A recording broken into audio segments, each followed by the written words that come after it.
Hi,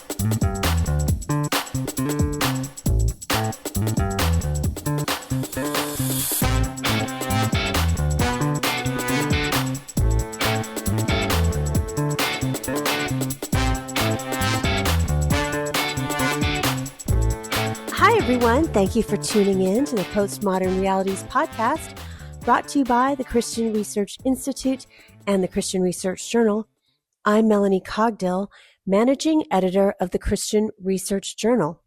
It's February 2026, and this is episode 486, which is a conversation about evangelism with Gen Z women in the age of social media influencers.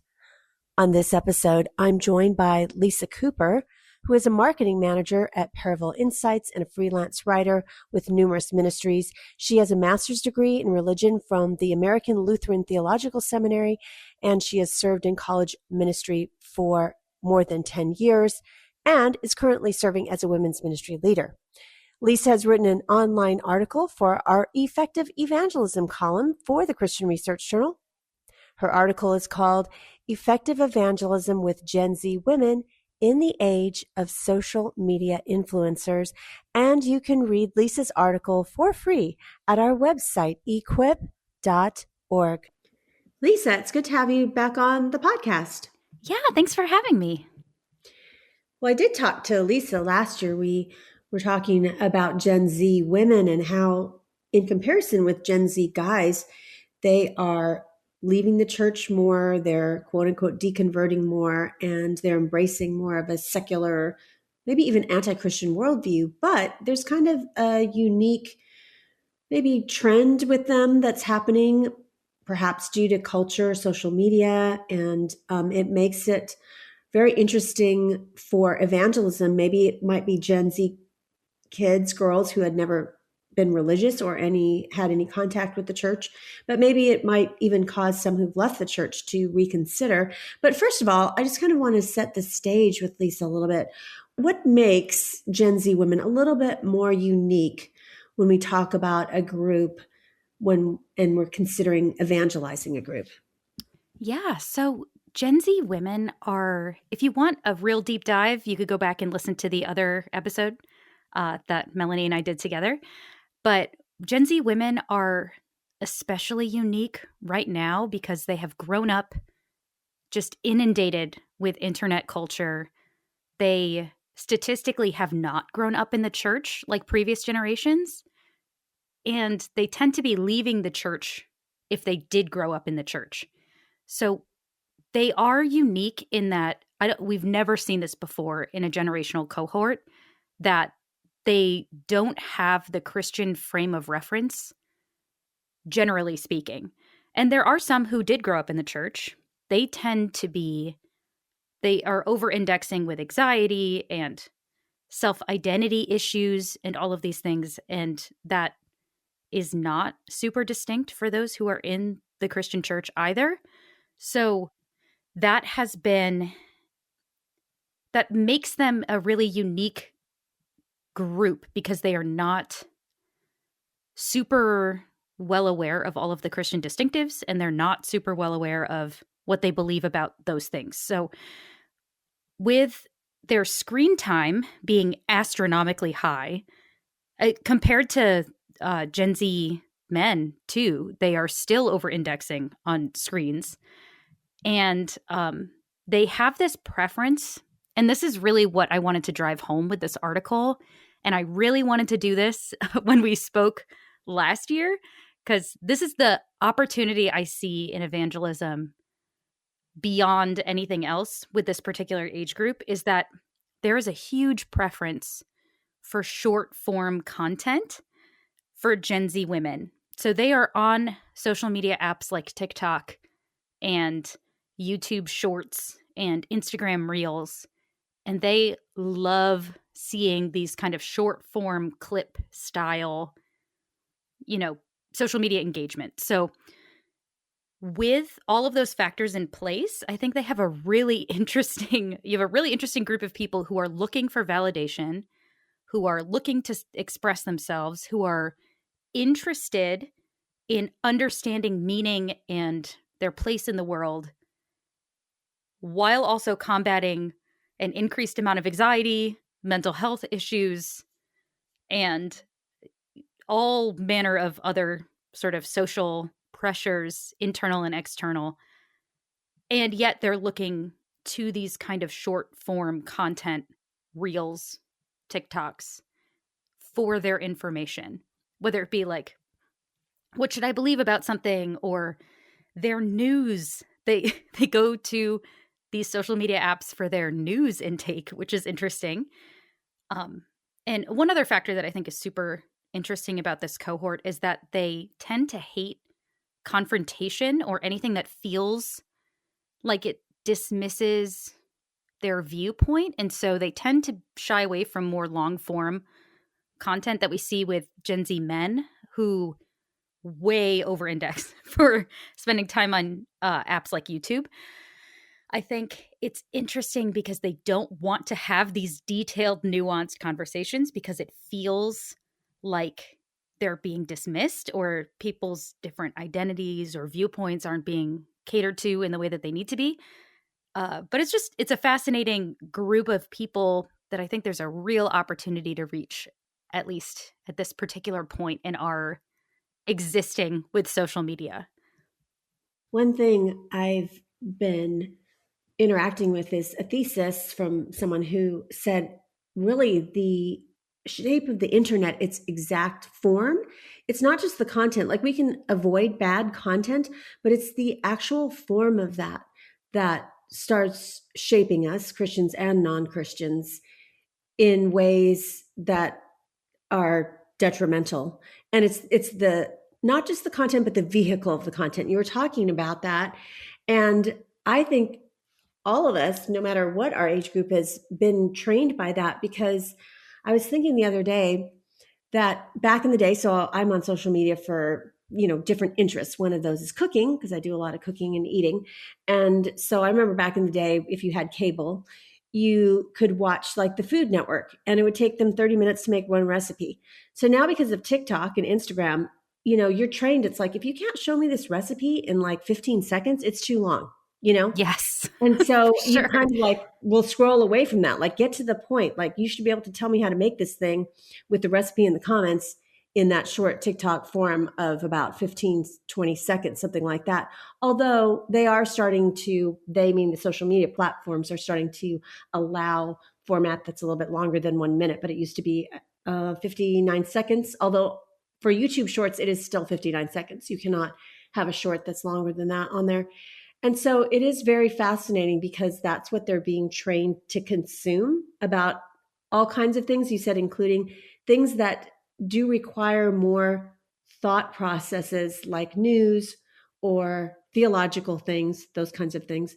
So how does this current, online culture, social media culture, just talking about the very form of it, how is it making evangelism more difficult? And I do want to tell our listeners that in some of the other podcasts I've done with our contributing writer, Lindsay Mendenwalt, we've talked about why there's an explosion of certain worldviews like witchcraft and tarot card readings and all those kinds of things, is because of this short format that people are ingesting dangerous spiritual ideas in the short format. So how does this online culture that's affected girls in particular, and I agree with you, it's not to put anybody in a box, but it seems like boys would watch longer content, like say on YouTube, because they're video gamers, for example.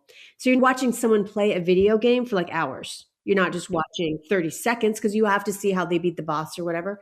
So it's a different, like you said, it's a different kind of, I guess, form for the girls than the guys maybe.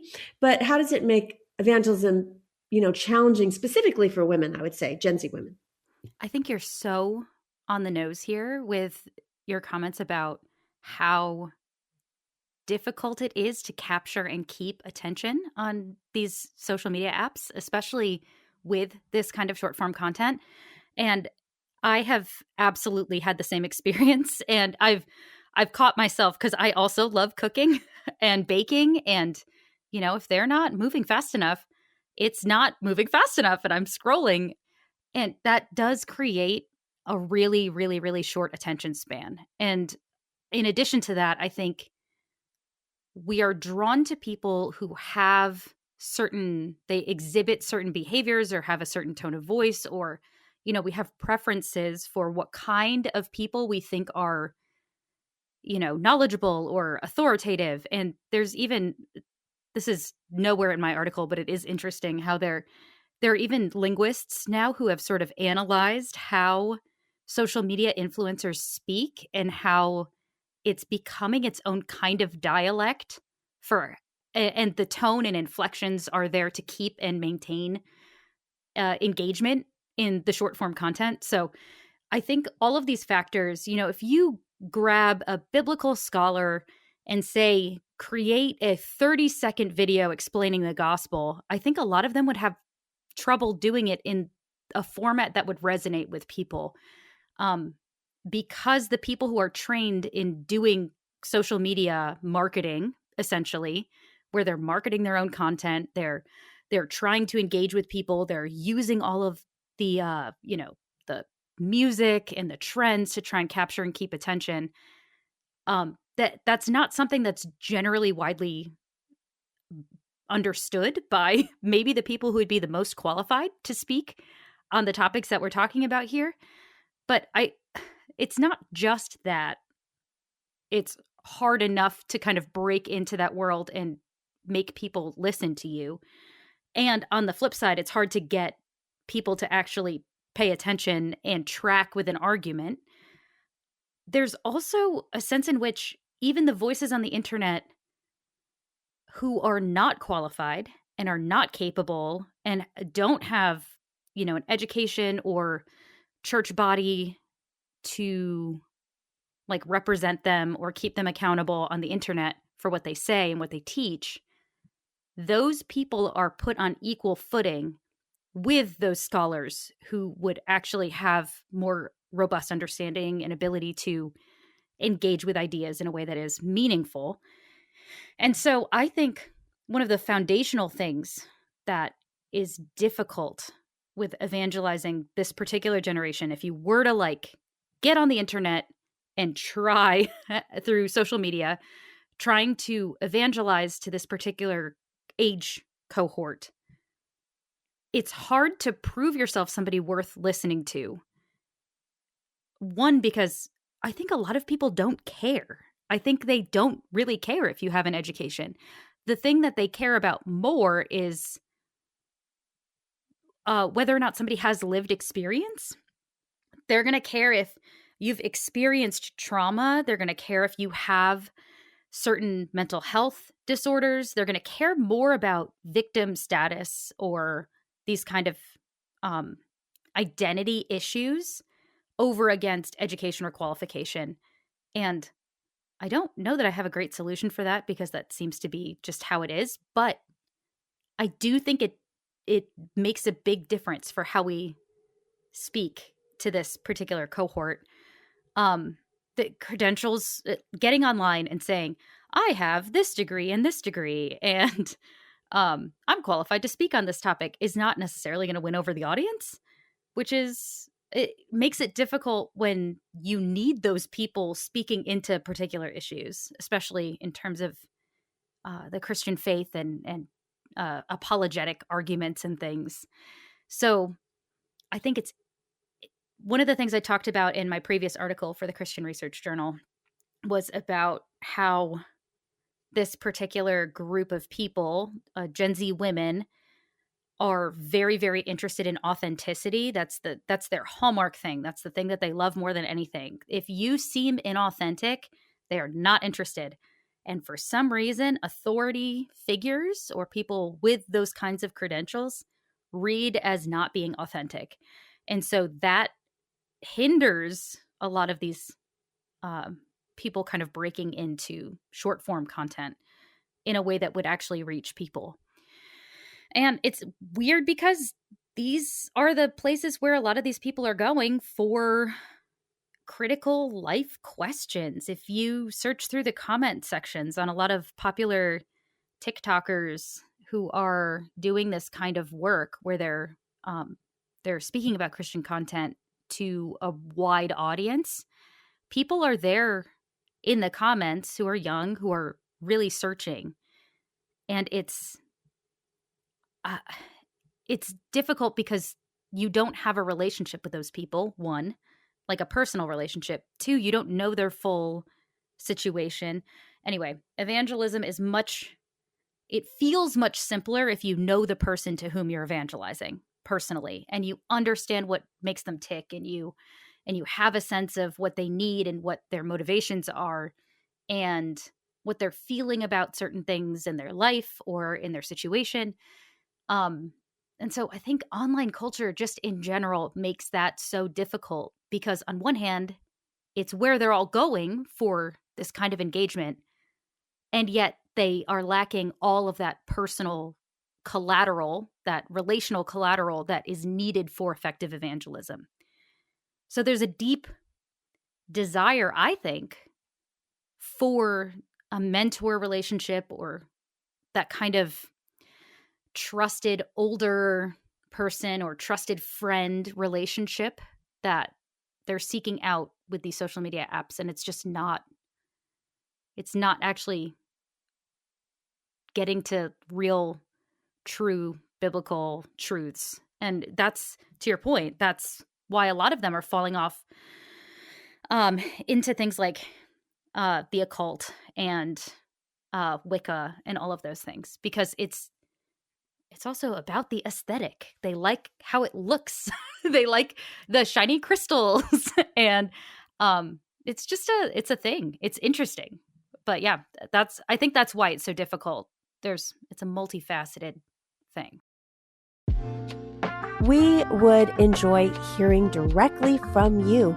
So if you would like to contact us directly, go to response@equip.org. That's the email address where you can send us your article ideas, if you have any, or any comments that you might have regarding one of our articles or conversations on the Postmodern Realities podcast, or even our sister podcast, which is the Christian Research Journal Reads, which presents audio versions of Christian Research Journal articles.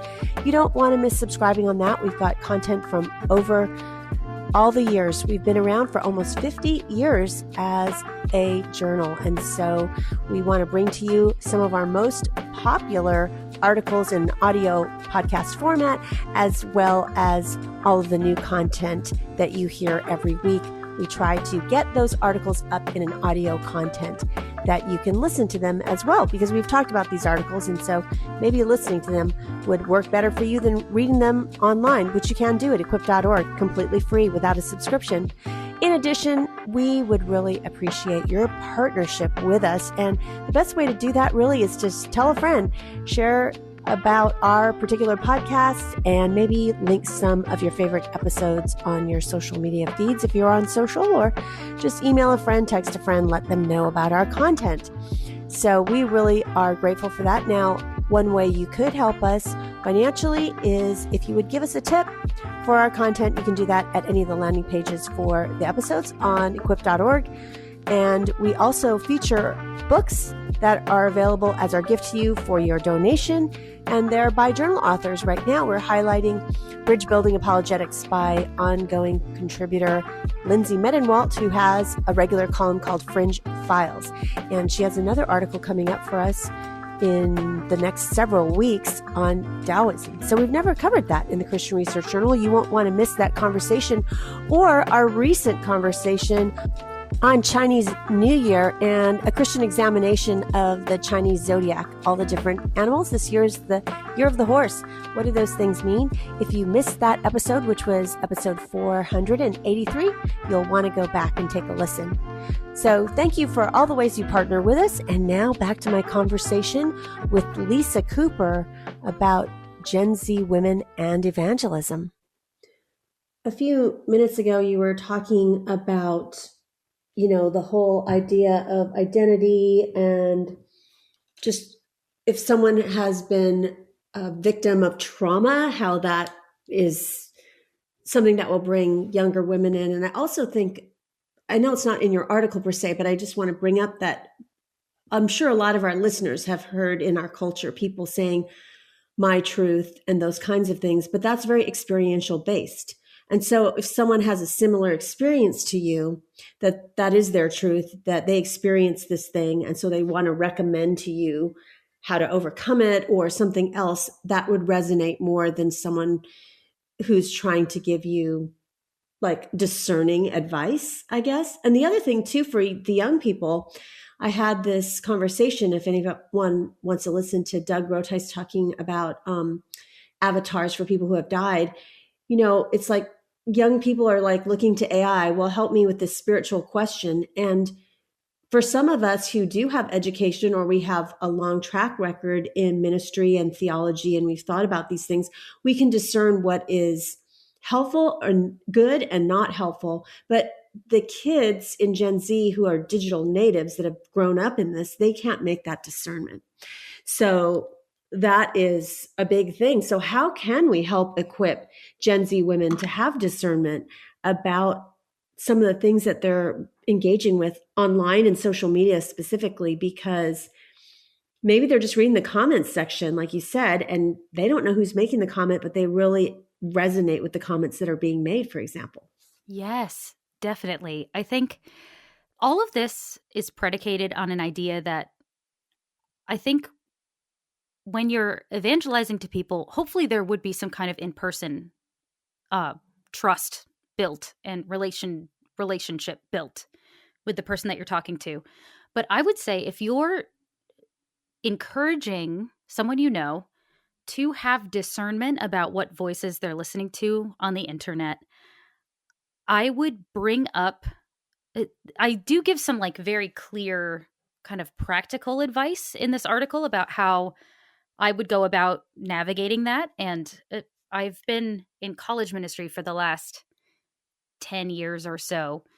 And it is amazing how many times, a meme that they saw on the internet is brought up, or a comment that somebody said. They really do, like you said, they resonate with certain things, and it occupies their minds in a very meaningful way.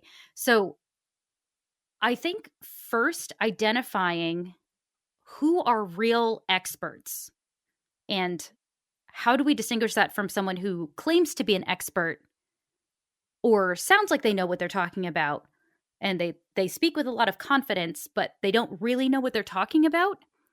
So this is one of the tactics that I've used in trying to distinguish, right? So if someone brings up, I watched this TikTok from this girl who was talking about the Reformation and said all this stuff.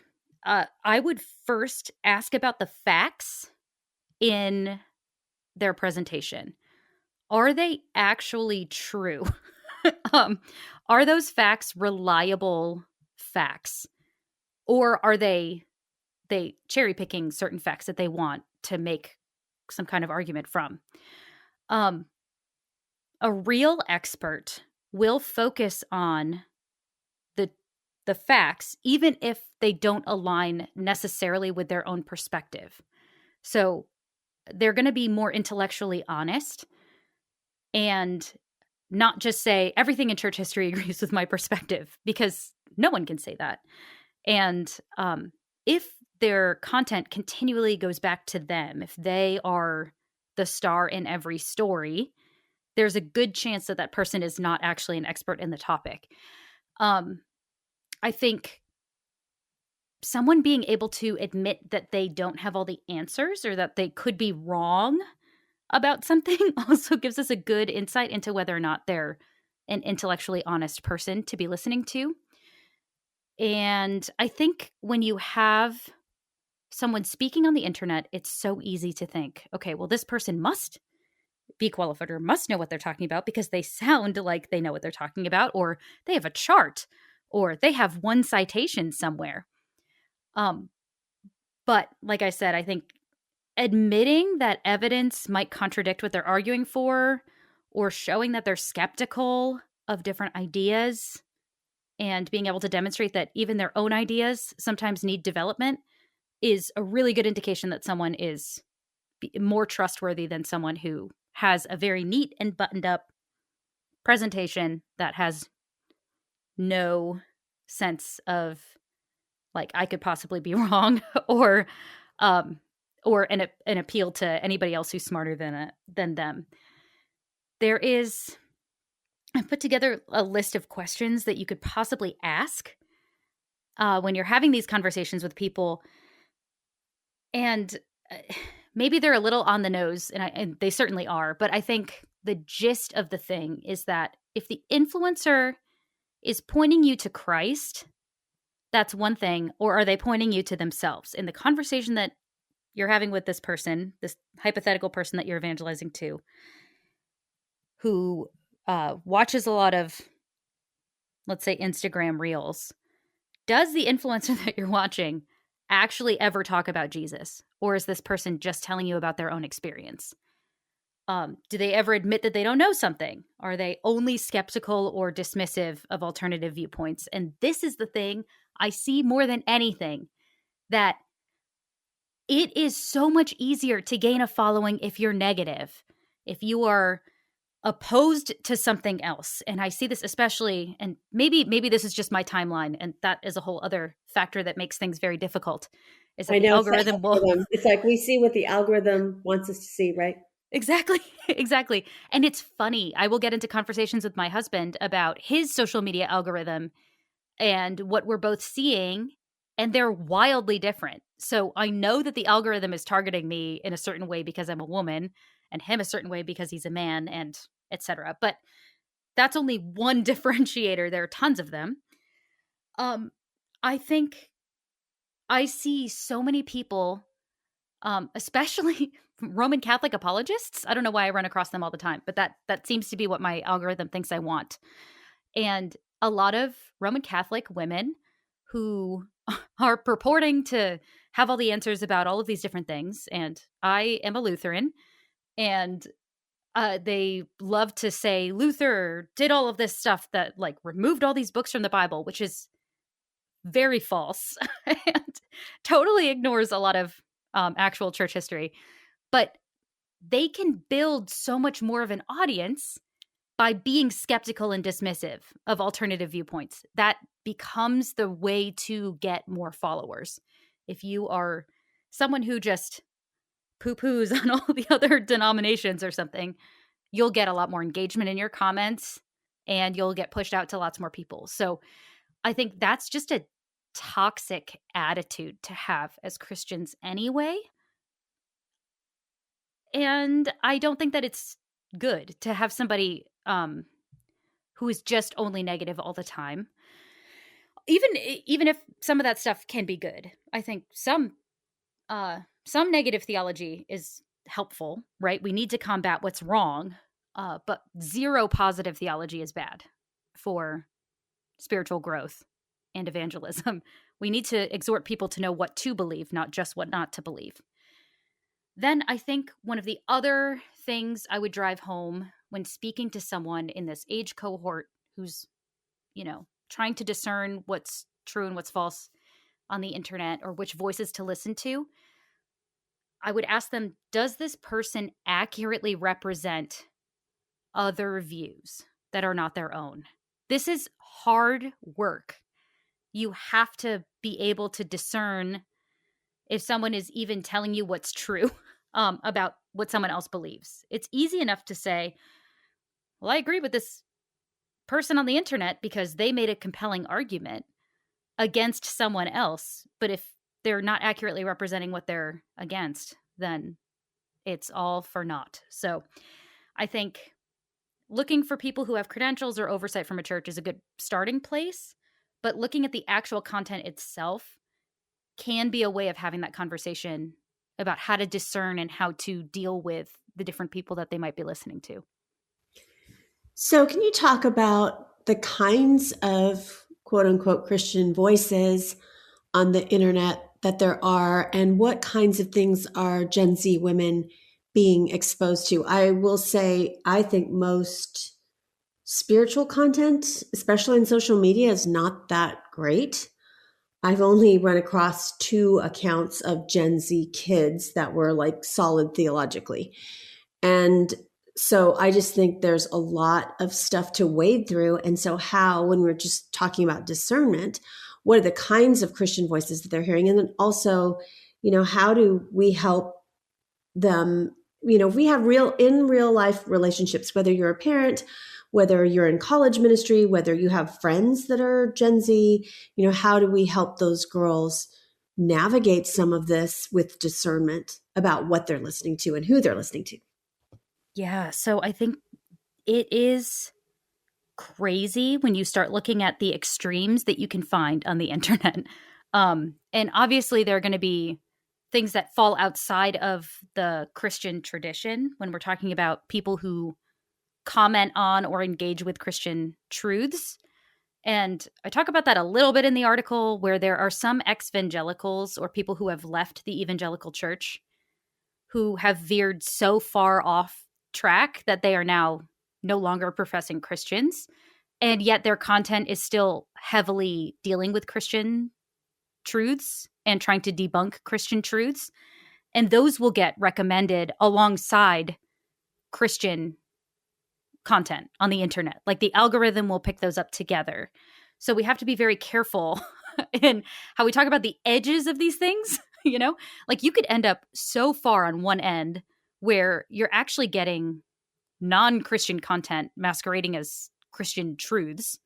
And then on the flip side, if you're talking about like maybe the other or one other far extreme, you're getting, Christianity mixed with politics. And that's a whole other thing. I don't even talk about that in this article at all. You can get just Christianity is politics, and that's conflated and it's very bad. On another extreme, you can get, and I talk about this in the article, is the kind of tradwife content that people are being pushed, this ultra patriarchal and, I'll talk about this more later, but that particular end of things is like the opposite, maybe, of the more mainline churches. So mainline churches are going to say, we need to look more like culture and we need to adopt a lot of cultural values in our articulation of the Christian faith. And then on the flip side, when you have really, I want to say conservative, but it's not really actually conservative, but these kind of patriarchal groups saying, or people saying, we need to look nothing like the culture in any meaningful way and not engage with the faith in a way that is, careful or nuanced even. So yeah, I wouldn't say that these are polar opposites necessarily, but they are maybe an indication of the breadth of things that you can get on the internet. And then everything kind of in between could fall along the lines of something being kind of biblically accurate, but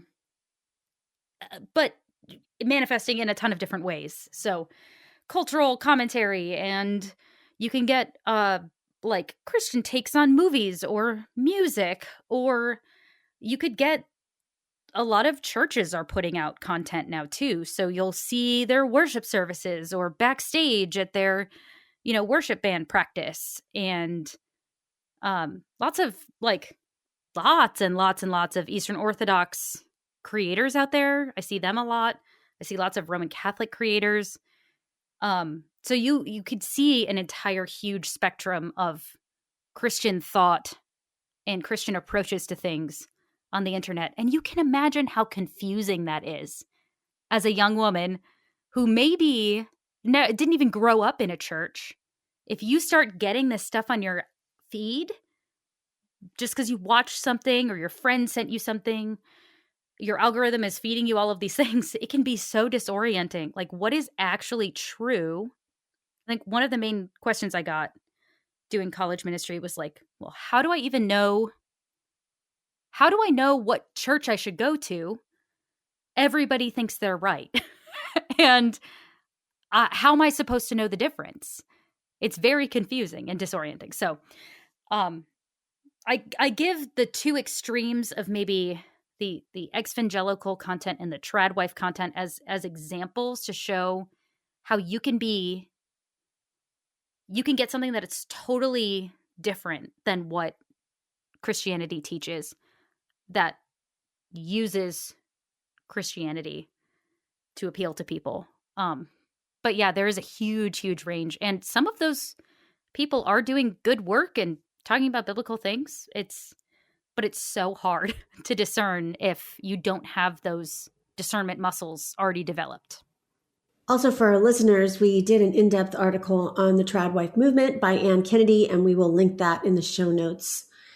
And, speaking of the tradwives, and just what you were saying was that there's like opposite ends of the spectrum. So on the one hand, you have like people who've deconverted, the exvangelicals.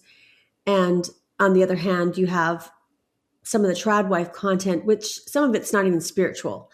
I mean, so, the algorithm's always going to suggest to you like the people with the most followers. So whether it's the tradwife with the ballerina farm or the mom who's the Mormon, I don't know if we can tell, like, her stuff. Is it trying to be satirical? Is it serious where she's making her own sunscreen? Yes. Yes. So we do talk about that in the podcast and also in the article, but there is these, like you said, competing voices that have really different messages. And so how can we be equipped to, I guess, engage in a good way, in a positive way with these Gen Z women who, some of them are like searching. Some of them are wondering about spiritual things or, things of substance. How do we approach them when they are seeing such vastly different worldviews coming at them on social media? So I think it of first importance is to have an idea of what these people are doing and saying on the internet. And that's where something like the Christian Research Journal, I think, is so helpful, right? If I can pull up an article that tells me very succinctly and clearly what is going on with the tradwife movement, I have some idea of the things that someone might be hearing or engaging with. So I encourage everyone who has Gen Z kids or has Gen Z people in their lives that they care about to familiarize themselves with these things. It doesn't mean you have to go watch hours of this content, but just be aware of kind of the main tenets of these things so that when questions come up, you can help navigate a nuanced answer with the scriptures. I think tradwife content in particular is interesting. And I don't go into crazy depth here in the article, but I use it as a use case to say, this is a group of people who there are some good things that they talk about. They talk about like family and self-sufficiency, and they like cooking. I love cooking. I can see how this content would be appealing to someone who might want to like own chickens someday, or who are into that like cottagecore aesthetic. But when you mix in with the good or the things that are, not like neutral, like choices that you can make with your life, with things that are against what scripture teaches, or making, I guess the main thing that I pull out in this article is giving a law where there is no law in scripture. So saying you have to run your house this certain way or you are sinning. That's taking an ethical question, which is to say, what is a good practice or what is a helpful practice in your own family, and making it a law for all people.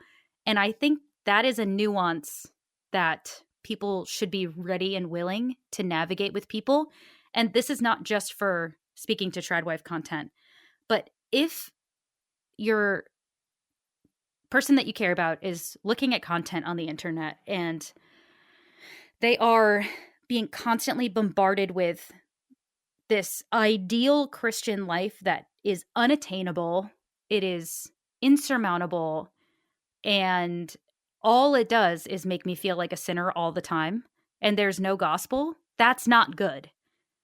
And giving law where there is no law in scripture is also not good. That is adding to scripture. So what we need to do is be able to navigate these things with nuance. And I think that it helps to have a concept of what they're teaching. So The other flip side of this is that you might get a lot of tradwife influencers who are actually Mormon, but they talk about Jesus and say that they're Christians and don't disclose that they're actually Mormon. And that can be extra confusing for people. So if they're engaging a lot with this content and they're taking it in and thinking that the way that they're speaking about Jesus is accurate to Christianity, but it's Mormon approaches, that can also be really, really devastating and difficult to deal with. So knowing some of the fundamental distinctions between Mormonism and Christianity also would be really helpful if you're talking to somebody who regularly engages with tradwife content. So also is on the other side of the spectrum is the exvangelicals, the people who have deconverted, so to speak, from Christianity. And that's very popular content as well. And we have a whole bunch of exvangelical stuff. If you search equip.org, that Ann Kennedy has written for us about various different influencers, and then also just different names of people in that movement and just the movement in general. What do we make of the exvangelicals? So how do we address the concerns raised by these folks? Because maybe they seem like they say, I believe in Jesus, but they're not really believing in the Jesus that's in the Bible. Or maybe their idea was at one time Christian orthodoxy, and now they've moved away from it. And the person that comes across their content, that woman doesn't know, that young girl, she doesn't know that that woman used to be embrace Christian orthodoxy and now has left it. So how do we kind of think through some of those concerns that, you know, we can see from them being exposed to this exvangelical content online? So I think Abraham Piper, John Piper's son, is a good example of someone who... He is. He's less active. In fact, He is. came across him. I guess how I keep up with some of the stuff for CRIs, I look at the New York Times, particularly their style section, because some of the really weird out there stuff that I didn't even know about, or they did a whole thing on tradwives too, but they did a story on him, for example, and I went to his, I guess he also posted on Instagram. I went to his account, and it was some of the most snarky, offensive, profane stuff I've ever seen. Yes. I don't even recommend someone even looking to say, what's the big brouhaha? And he's trying to reach out to people who, did you grow up in a Christian home? What about this? Yes. And so, and he's like, probably got kids that are Gen Z, you know what I mean? Yep. But because his dad is a famous pastor, I mean, on one hand, I feel bad for his parents that, he's kind of airing that stuff out publicly. But the other thing is it's just so profane and offensive and really blasphemous. Yes. That all of a sudden you see this, and it's unsettling if you're solid in your faith, you hold to Christian orthodoxy, which I do. It's like, it's very unsettling to watch it. Totally. I think his style is very abrasive, and that gets a lot of views. That's the thing. He's figured out the algorithm. And so and maybe he's not posting as much anymore. I know I had tried to look up his content, and he has me blocked on every platform. So I don't know why that would be. I've never spoken to him. I looked, he doesn't have, like, in 2025, he didn't have new content really. I don't know. He must be moving on to other stuff. I think he, at one point, was like, oh, I posted this one thing that was so, blasphemous, and I did it for kicks. And then he started a whole series of that. But I don't know specifically why he stopped. But I noticed he hadn't had some new content. Yeah. I just think he's a good example of how someone can be speaking about the Christian faith and do so completely devoid of any Christian conviction whatsoever, or with a frame of reference that is Christian, and then knowing kind of how to undermine it in a way. And you said it's crass and gross and even blasphemous in a lot of ways. But I think he, to me, like, if I'm just pulling a name out of thin air, I think he's a really good example of someone who's kind of gone too far on that end. But if you walk it back just a little bit, and maybe you're more in like the exvangelical camp, where there are people who have been legitimately harmed by the church, who have, you know, uh, left evangelicalism, but still maintain some level of Christian orthodoxy, or are working through that publicly. And I think that can also be dangerous for a lot of reasons. One of which is that with Gen Z women, especially, they resonate with these emotional stories. They resonate with the lived experience of these people who have experienced real trauma, and they read what is true and what is good and what is right. Like they perceive all of those things based on people's experience, and so it can be that they watch an exvangelical person who was traumatized in some church experience, and that person says something like, "Oh, well, I can never go back to church because of this," and that would legitimately keep some of these viewers from ever going to church because they fear that they would experience the same things. And so, again, there's a lot of nuance to unpack here, but I think what we see more than anything, not just the personal content, but is this active kind of debunking of the historical claims of Christianity and saying, you heard it said this way in Sunday school, but I'm telling you that this is actually what's real and what's true and what's historically accurate. And they're often totally wrong. I just recently watched one of these, came across my timeline the other day, and I was like, oh, that's such a great example of this exact thing that I was talking about in this article, where this fellow, I can't even remember who it was, and I didn't save it and I didn't send it to anybody. So I wish I could tell you exactly who it was, but this guy made this whole argument from Greek about what it means to be silent in church, and how that was like, it doesn't actually mean being silent at all. And it was funny because I'm like, first of all, this guy doesn't know Greek. Like, he's not even like, it's very clear that he doesn't know Greek. And he's making this elaborate argument to debunk, a text from St. Paul where he says, I shall not permit a woman to teach or hold any authority of men and all over men, and in all cases must be silent. And he's like, no, that can't be what it says. So I think this is the kind of content that pops up so frequently, is this, you've heard it said, but I'm telling you something different. And it's all these kind of half-truths or affirmation of maybe what you were taught growing up and how it's actually different than that. And you can have a better and more culturally accurate sense of the Christian faith. Anyway, I think this type of content gets super, super popular. And this is probably the thing that will drive the most conversation when you're evangelizing to Gen Z. If they've run into content like this, I have some Gen Z friends who will send me the videos that they see on the internet and ask me for my opinion. And it's always stuff like this. Well, what do you think about? They said that this is what this word means. Is that true? Or they said that, this was the historical context that happened, around this book being written. Is this true? And it inserts a lot of doubt. It inserts a lot of confusion. And I think a lot of the people who are producing this kind of content are not trained to actually engage with these questions at all. Yeah. So this is more my concern than the people who are just outright not Christian. It's that confusing categories, talking about church history in a way that is not orthodox, in refuting truths of the Christian faith that have been the same since the beginning of the Christian church. That's what I would call out as being the biggest problem with this group.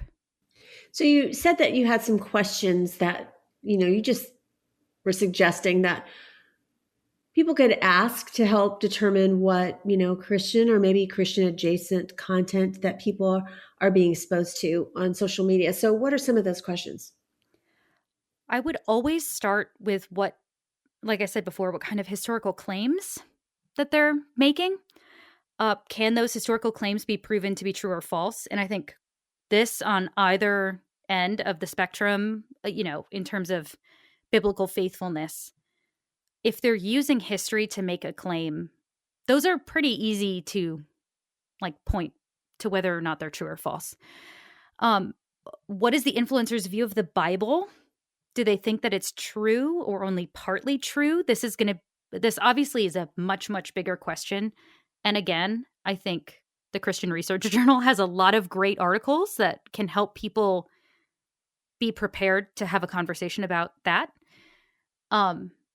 In terms of apologetics, I think you can arm yourself with a lot of the core apologetic arguments for a lot of different things that will help with a lot of this. But if an influencer is saying, well, this part of the Bible's not true, that is really, really good information to know when you're going into a conversation with someone who has kind of passively adopted or engaged with this kind of content. Again, does this influencer point you to Jesus? Have they told you about Jesus? Do they care about Jesus?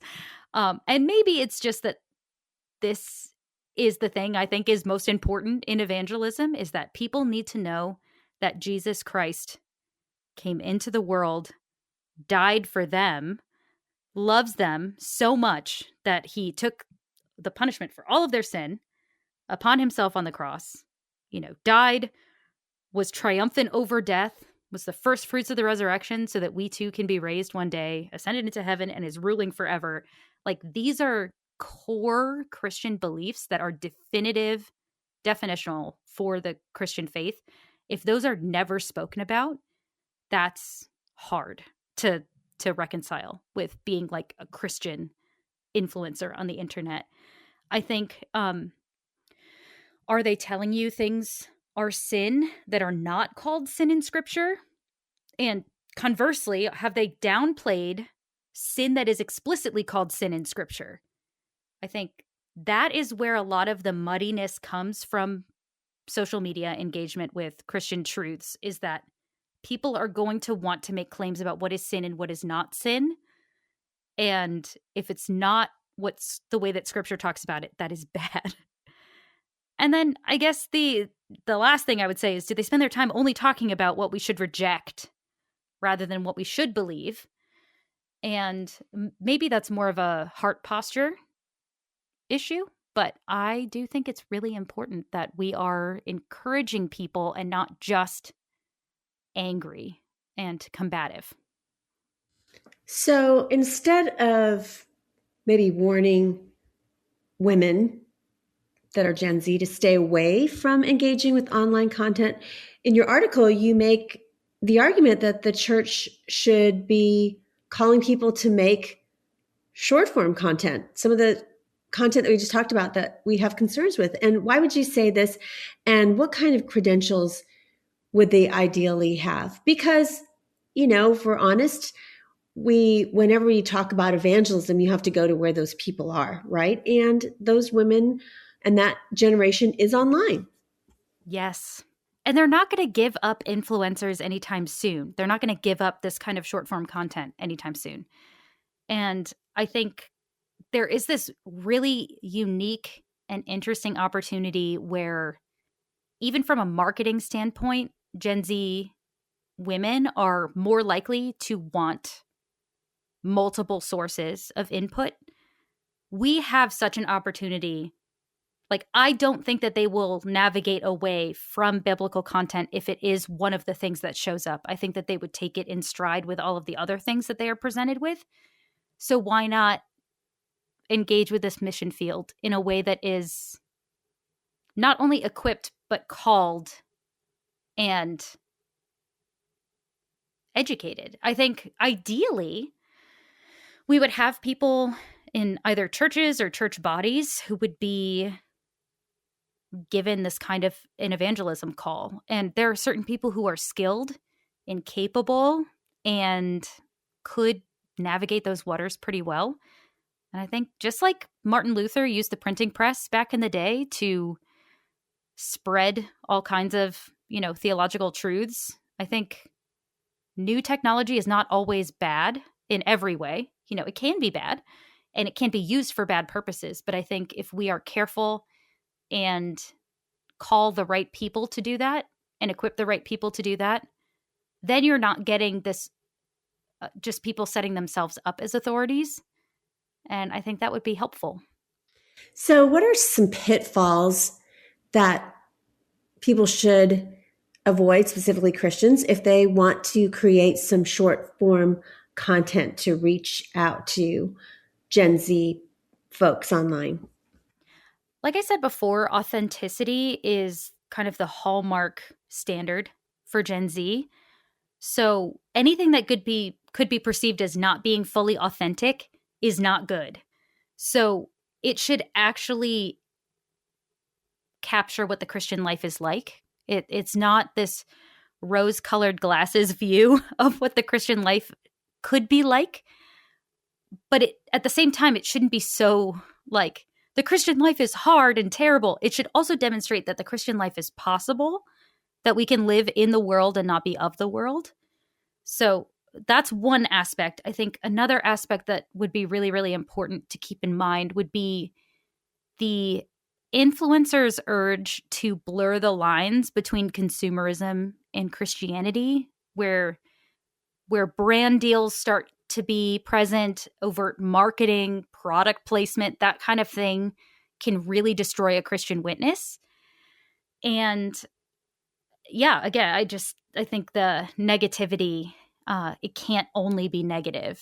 And that is the fastest way to grow on the internet, is to be negative and combative and fight.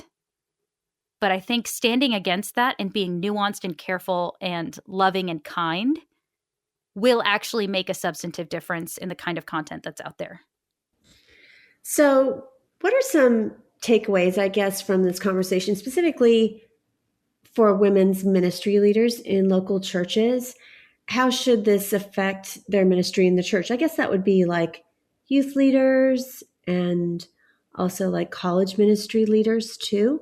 But also, I would say, as I said earlier, like, grandparents, or parents, were to speak into the lives of, our kids, but maybe because we might be a parent that has kids of that age, we could also speak into the lives of their friends.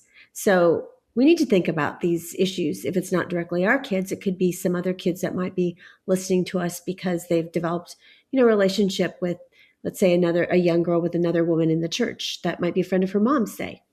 Yes, absolutely. And I think people underestimate how many people they actually have relationships with in their churches.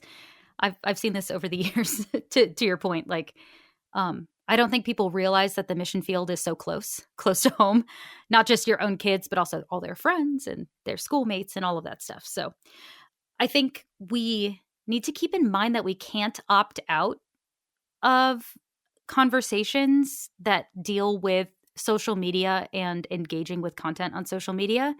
We can't just say things like, well, I don't know anything about that because I'm not on the internet, or I don't use social media, or I'm not interested in that. I think we have to be equipped to at least deal with the fundamental questions, even if we may not know the specific referent in terms of the social media influencer or the people that they're talking to or about. Like, the fundamental questions are the same as any other apologetics conversation, but you have to ask a lot of questions to get there. So I think being equipped to give an answer, like scripture talks about being able to give an answer, in season, out of season, for the hope that is within you. I think we need to be able and willing to articulate not only our faith, the content of our faith, what we actually believe, but also how our lives have been impacted by that faith. This is, part of that authenticity thing, but also part of the fact that people resonate with those personal stories in that generational cohort more than anything. So building those kind of in-person and interpersonal relationships that will allow for that kind of conversation to happen in a way that is not confrontational or combative or perceived as being a fight is going to make the biggest difference. So I think, like in any evangelism context, we would talk about entering into the conversation, identifying the specific ministry context.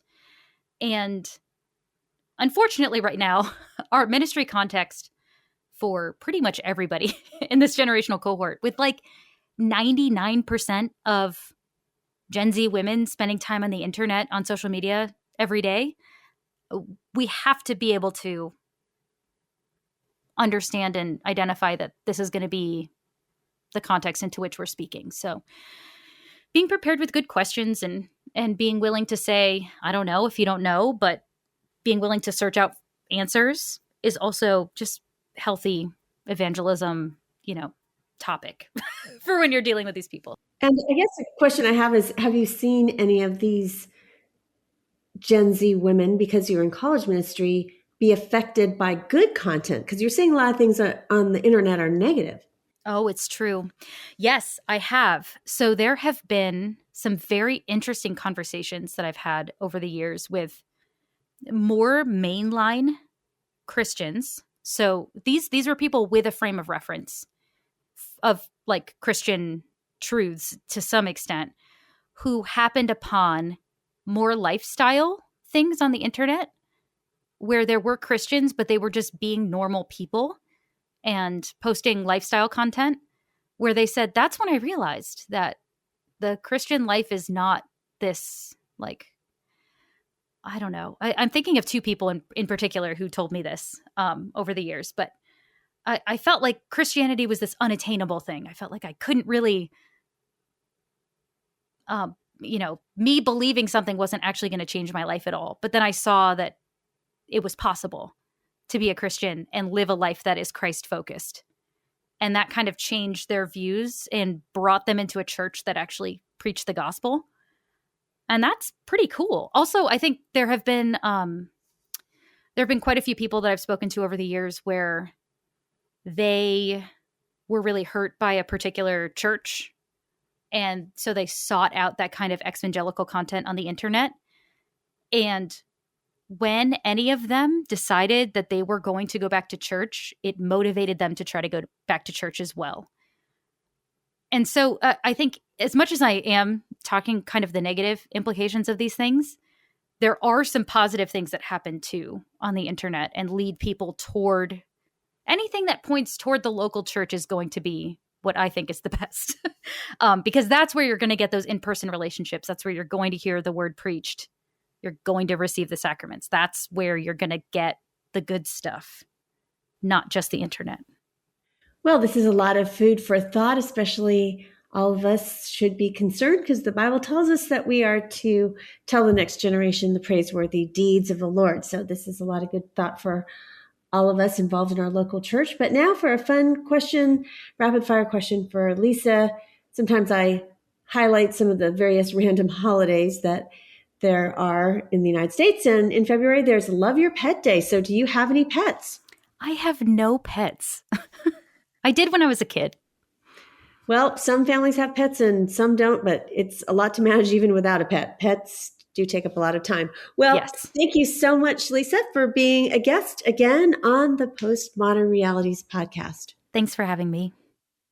You've been listening to episode 486 of the Postmodern Realities podcast. Today's guest was Lisa Cooper.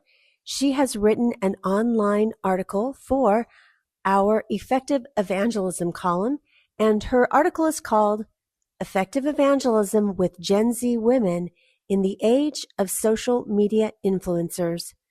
You can read her article completely free online at equip.org. That's EQUIP.org. Please make sure you're subscribing to all of the podcasts available from the Christian Research Institute.